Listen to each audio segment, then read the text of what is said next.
This is our third video on kinematics, and it's mostly going to be related to the freefall. So I just found the picture of Galileo Galilei, and so we mentioned in a different video that acceleration due to gravity is equal to 9.8 meters per second squared, and we're going to round this number to 10, but acceleration due to gravity is different on all different planets because of their mass and their size. So when we do dynamics, we talk about how that affects the weight. But for now, all you need to know that you can round acceleration due to gravity. You don't call it gravity, you call it acceleration due to gravity to 10. And on Earth, it's 10, but you see like Mars has 4.5, and I believe Moon has 1.6 meters per second squared. So different planets will have different acceleration due to gravity. What I want you to look right here is the motion that is called projectile motion. It's a free fall, and at the same, it is a projectile motion. So if you have a cannon with some cannonball, and so I'm going to make this cannonball a little bit bigger right here. So I have my cannonball, and I don't throw it downward. I just let it go. The yellow ball is just let go, and the green ball is the motion, how it's going to be moving if it got shot from the cannon. But when you're shooting the cannon, you're actually giving only horizontal velocity to the cannonball. So when you're shooting it, it would be moving forward as the blue motion of the ball if there was no acceleration due to gravity. If there was no force of gravity acting on the cannonball, it would fly forward. But because there is force of gravity acting on the ball is going to be falling toward Earth because of the force of gravity. So the ball will have projectile motion, the green line, the green ball position line. And what I want you to know about the motion is this. If there's no force acting on the ball, it would be moving as the blue line of the balls. If you didn't throw the ball forward, it would fall down as the yellow line shows. So there's two motions happening at the same time when you're shooting the ball forward. It is moving down the yellow line, and it is moving forward the blue line. When it's moving forward, if you notice, the distances between the blue balls do not change. These distances are equal. So when you throw the ball forward, we're going to ignore the air resistance. There is no force horizontally acting on the ball when it's flying forward. So the ball is not changing its velocity forward. Horizontal velocity of the ball is going to stay the same. But if you look at the distances for the yellow ball, you see at first it travels this much distance, then it travels this much distance, and a bigger distance, and a bigger distance, and a bigger distance. So when the ball is falling down, it starts to accelerate. So each second it has a bigger and bigger velocity, so it covers bigger and bigger distance within every next second. So acceleration downward is present because of the force of gravity acting, and there is no acceleration forward, so the ball is moving same distances every single second horizontally. So the horizontal velocity of the projectile motion always stays the same, the one that you just gave to the ball when it started flying, and the vertical velocity is changing because there is acceleration due to gravity. Here's something else that I also want you to know. So when you drop things with the presence of the air or atmosphere, they will not land at the same time because they will have different air resistance force acting on them. But if you throw them in the vacuum, like you see they did the same experiment on the moon, then it lands at the same time without the presence of the atmosphere, because the objects that are falling down accelerate at the same rate. So if I have the one that I just showed you example with a cannonball, if I have the cannon shoot forward or the ball just drop down, if they both have the same initial velocity of 0 meters per second, in 1 second, they both will have 10 meters per second. Just the one that is moving forward will move distance forward. It has the same horizontal velocity, but now this one has 10 meters per second squared, or 10 meters per second, and this one has 10 meters per second. So there's two balls falling down, so they both will have the same velocity. In 2 seconds, this one will still have the same horizontal velocity, but will have 20 meters per second, and so will this one, 20 meters per second. So they will keep falling down the same distances, so the same vertical distances that they will be covering. So that's why they hit the ground at the same time. But the one that is moving forward is just moving forward at the same time. So the second ball's horizontal motion is independent of the one that is vertical motion. So it's just moving forward at the same time as it's falling down. So vertical motion is with acceleration again, and the other one is without. The horizontal is constant velocity.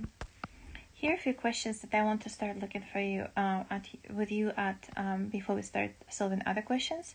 So if an object was let go 3 seconds ago, what is its speed in these 3 seconds, and then what distance does it travel?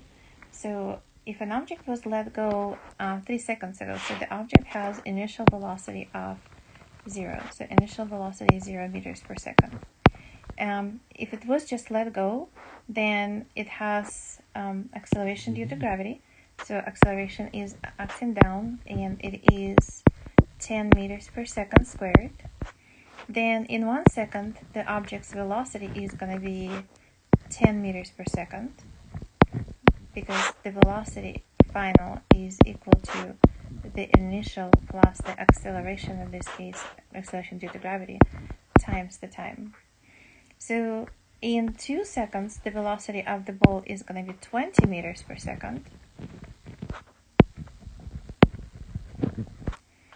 And in 3 seconds, the velocity of the ball is going to be 30 meters per second.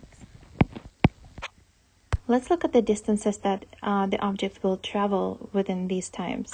So over the first second, the distance the ball travels over the first second, it's the distance formula, it's average velocity. The average velocity between 0 and 10 is 5. I add them, divide by 2. Times the time it travels, it's only 1 second, between 0 and 1 second. So it travels 5 meters.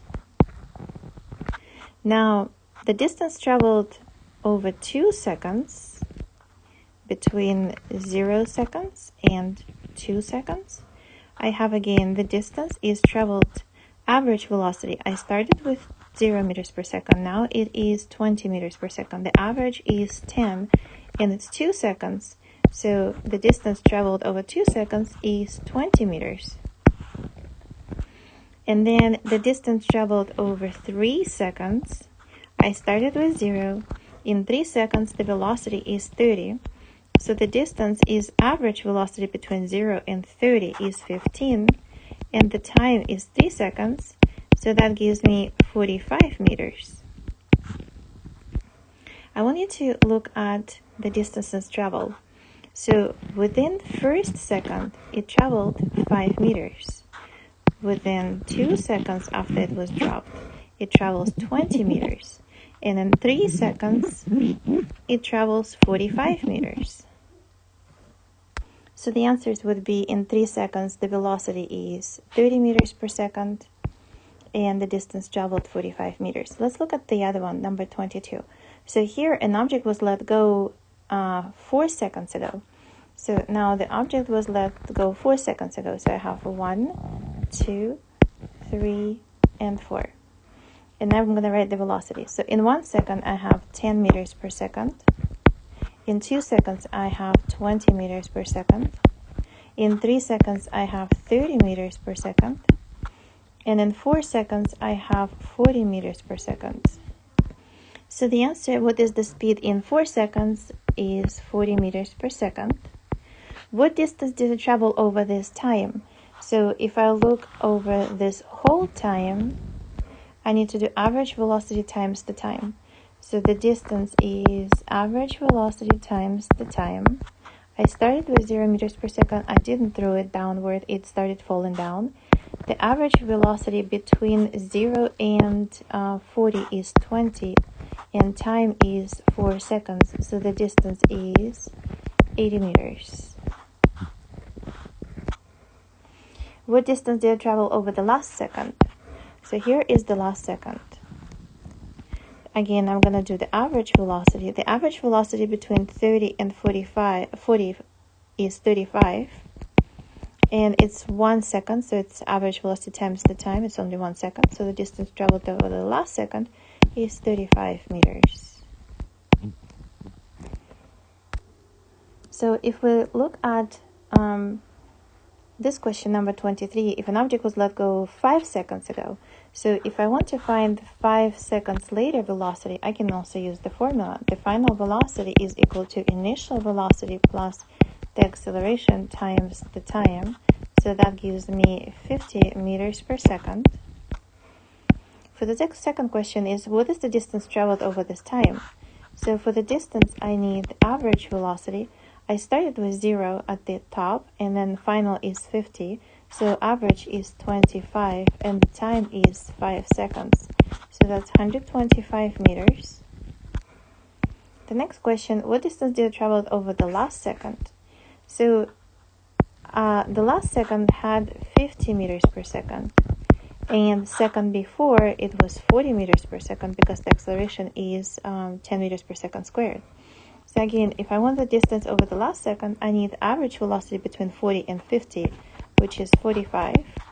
And the time is just 1 last second, so that will give me 45 meters traveled over the last second. And what distance did I travel over the last 2 seconds? So I have to go 2 seconds back, so that velocity was 30 meters per second. Now I'm going to say the distance traveled over the last 2 seconds is average velocity. Average between 30 and 50 is 40. And the time is 2 seconds. So that gives me 80 meters. Let's look at this question. Chris throws a ball. We did similar question in video 2. Chris throws a ball upward. And after 3 seconds, it reaches its maximum height. Then it goes free fall motion until it falls on the ground, which takes 5 seconds. So it takes 3 seconds to get to the top, and then it takes 5 seconds to fall down. Because what we just did above, I know that it must be 30 meters per second initial velocity, 0 meters per second final velocity, and 50 meters per second final velocity here. Why is it 30 meters per second? Because my deceleration is 10 meters per second each second. So if I have 30 meters per second, in 1 second I have only 20 left, in 2 seconds I only have 10 left, and in 3 seconds I have 0. So if my initial velocity is 22 meters per second, then let me look at this. Acceleration is equal to change of the velocity over the time. So if I want to solve for the time, it's the change of the velocity final, if it's going to stop eventually, right? Minus initial divided by the acceleration, which is negative 10, gives me 2.2 seconds. What if my initial velocity is not 22? What if it's 35 meters per second? Then it's going to be 3.5 seconds. What if it is 135 meters per second? Then it's going to be 13.5 seconds before it stops. So in this question, my initial velocity is 30 meters per second because it stops in 3 seconds. At first, I'm going to find this distance right here. How high will it go above from where Luis is? So here is Luis's head. So if I'm calculating this distance, I need average velocity times the time. Initial velocity is 30. Final, it's going to stop before it starts falling down. Divide by 2 times the time, 3 seconds. So that gives me 45 meters up. Then I'm going to look at the path down. The distance traveled from the top to the bottom is average velocity again, which is 0 and 50, 25. And the time takes 5 seconds. So this one is 125 meters. So if this is 125 meters and this one is 45 meters, then Chris is 80 meters above the ground. Here is an interesting question, and usually in the classroom I ask you to derive the formula on your tests before you turn in your test. Every time you have to use this formula, but let's write what's given. The distance is given. The rock is 5 meters above the ground, so the distance is given 5 meters. And how long will it take the rock to fall down on the ground, and what is going to be its velocity when it hits the ground? I know acceleration is going to be due to gravity, so that is 10 meters per second squared. And it was let go, so initial velocity is 0 meters per second. So even though some of the information is given, they don't give it to you. You just have to see that it is a free fall, so it has acceleration due to gravity, and it has initial velocity because it was let go. So there's the distance and acceleration. So I'm going to write the distance formula, which is average velocity initial plus the final divided by 2 times the time. And there is acceleration formula, which is change of the velocity final minus initial divided by the time. The problem in this question is I do not know the final velocity, and I do not know the time, and I do not know final velocity, and I do not know the time. So I cannot use one equation or the other equation because there's 2 unknowns in every single equation.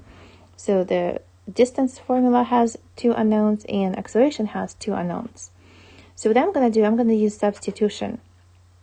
I'm going to solve second equation, t, for t. So this will be the final velocity minus initial velocity over the acceleration. And then I'm going to use it like it's a system of equations, 2 unknowns, 2 equations. I'm going to substitute t for first equation. So I'm just going to plug in this into my first equation. What I get is this. The distance is equal to the final velocity plus initial velocity over 2 times the time, and the time is the final velocity minus initial velocity over the acceleration. What I get now is the distance is equal to the final plus initial times the final minus initial divided by 2a. And if you remember this formula, a minus b times a plus b is equal to a squared minus b squared. So I have the final velocity plus, and I have the final velocity minus. So what I can write here is the distance is equal to the final velocity squared minus initial velocity squared divided by 2a. And now if I times both sides by 2a, I have 2ad is equal to the final velocity minus initial velocity, both of them squared. I can solve for the final velocity, and that is equal to the square root of 2ad plus the initial velocity squared. My students call this, many years ago, they started calling this the DA formula.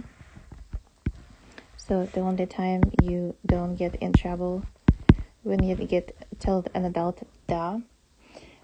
So they call it DA formula because if you know the distance, and if you know acceleration, if you know the distance, if that is given, and you know acceleration, you can use the DA formula to find the final velocity. It's always good to derive the formulas, not to memorize the formulas. There are some formulas that you could use to solve this problem, but I like the students to understand the details of where things are coming from. So at the beginning, we always derive this formula, and then eventually you just use the formula every time you see the DA combination. So I'm going to use this formula after I derived it. So I'm going to clear this and then plug in my numbers into my new equation that I just derived. So here's the equation that I derived, And I'm going to plug in the numbers into my equation to find the final velocity. So the final velocity is equal to the square root 2. I have acceleration due to gravity, and the distance it traveled 5 meters to fall down. And the initial velocity is 0 because it was just let go. It was not thrown downward. So from here I get that my final velocity is equal to 10 meters per second. The next question is, how long did it take for an object to reach 10 meters per second with a free fall? You already know the answer. It's 1 second because it starts from 0. In 1 second it has 10 meters per second, but I still have to derive it. So I have acceleration formula, which is the change of the velocity over the time. I can solve for the time. The time is equal to change of the velocity over the acceleration. So the final velocity is 10, initial was 0, and acceleration is 10. So that will take me 1 second to hit the ground. So here is the next question again. The rock was let go from 20 meters above the ground, so it will fly 20 meters before it hits the ground. It's a free fall, so acceleration due to gravity is 10 meters per second squared. And the initial velocity, it was let go, so initial velocity is 0. So initial velocity is 0 meters per second. I see the combination. I'm not going to derive it because I have limited time per video, but you have to practice deriving the formula. I see the combination of distance times acceleration. So right away I know I can find the final velocity. The final velocity from that formula is 2ad plus initial velocity squared. So the final velocity is equal to 2, acceleration 10, distance is 20, and initial velocity is 0 squared. That gives me 20 meters per second. So when it hits the ground, it's 20 meters per second. And the time it takes is equal to the change of the velocity over the acceleration. So that's final velocity minus initial velocity divided by the acceleration, which is 10, gives me 2 seconds. And sometimes students get confused. They say, oh, it's 20 meters. It's going to hit the ground at 20 meters per second, and it's going to take 2 seconds. Yes, it works only for this problem, but it doesn't work for all the problems. Previous problem we had, the distance was 5 meters, and it took 1 second to hit the ground. It took 1 second to hit the ground, and the velocity by the time it hit the ground was 10 meters per second, but it only was 5 meters above the ground. Let's look at another question similar to this. I don't see another one with my lesson, so I'm going to make a question for you. So it will let go from 4.5, let's do 1.5 meters above, 125 meters above the ground. So the distance is going to be 1.25 meters above the ground. And here is the ball. And I want to know what's going to be the final velocity when it hits the ground. It was let go, it's not thrown down. So I need to know the final velocity, and I need to know the time it's going to take. So because I have the distance and I know the acceleration, so I have the final velocity, it's that formula, is square root of 2ad, so it's 2, acceleration, it's a free fall, and the distance is 125. So the final velocity is going to be 5 meters per second. Initial velocity was 0 squared. So it's going to hit the ground at the velocity of 5 meters per second. How long does it take? So the time, in 1 second, the velocity would be 10 meters per second. In 2 seconds, it would be 20. In 3 seconds, 30. How long will it take to get to 5 meters per second? So that's the change of the velocity over the acceleration. The final velocity minus the initial velocity divided by acceleration gives me 5 seconds. So do you see that the distance, not like directly related to the velocity it's going to hit the ground at. So only at when it's at 20 meters above the ground, it will hit the velocity with the velocity of 20 meters per second, but not otherwise. It takes a rock that was thrown upward 8 seconds to get back to the ground. How long did it take for the rock to get to the top, to the highest point? It was the velocity when it hits the ground, and how far into the air will it go? So it takes the rock to go there and back 8 seconds. That means it took 4 seconds to the top and 4 seconds to hit the ground. That means the initial velocity was 40 meters per second. That means the final velocity is going to be 40 meters per second. And on the top, the velocity is 0 meters per second. So that answers how long it will take to the top, what's the velocity when it hits the ground, and how far into the air will it go. So I need to find this distance. So it's average velocity, which is 20, times the time, which is 4 seconds, and that gives me 80 meters. Here's another question. An object in space starting from rest accelerates at 30 meters per second. So I know the acceleration. That is 30 meters per second squared. And the distance is given 500 meters. And it started from rest. The initial velocity is 0 meters per second. And the question is, how fast is it moving when it travels 500 meters? So at the end, the final velocity. I see acceleration and I see the distance. Because I see this combination, I can use the final velocity formula, the DAF formula, square root of 2AD plus initial velocity squared, which is 0. So the final velocity is equal to the square root of 2 acceleration and the distance. The final velocity is equal to, I see 100 here, so I'm going to take the square root of 100 out. And what's left is 60 times 5. So that is 300. I can take another 100 out. So the final velocity is 100 square root of 3 meters per second. And I'm going to leave my answer this way. Here's another question. It's pretty easy. It just can be confusing when you look at it. So the car started at the constant speed. So it moves 12 meters in 4 seconds. So they give you time in the boxes. So it took 4 seconds to move 12 meters. So by the time the car gets to this point, it has 3 meters per second velocity. 3 meters per second velocity. Why is it 3 meters per second? Because it moves 12 meters in 4 seconds at the constant velocity. So that velocity is 3 meters per second, travels 12 meters in 4 seconds.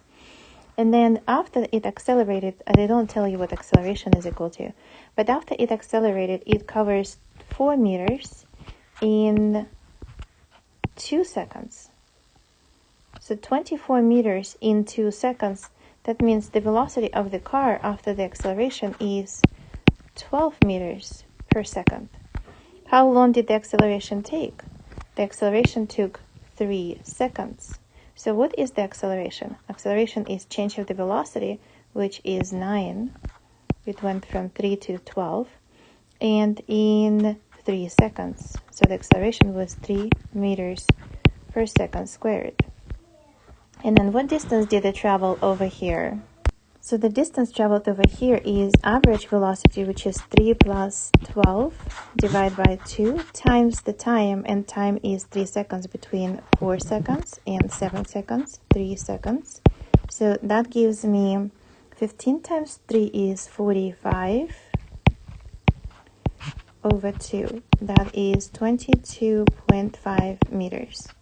So the answer is calculate the acceleration. We did. Acceleration is 3 meters per second squared.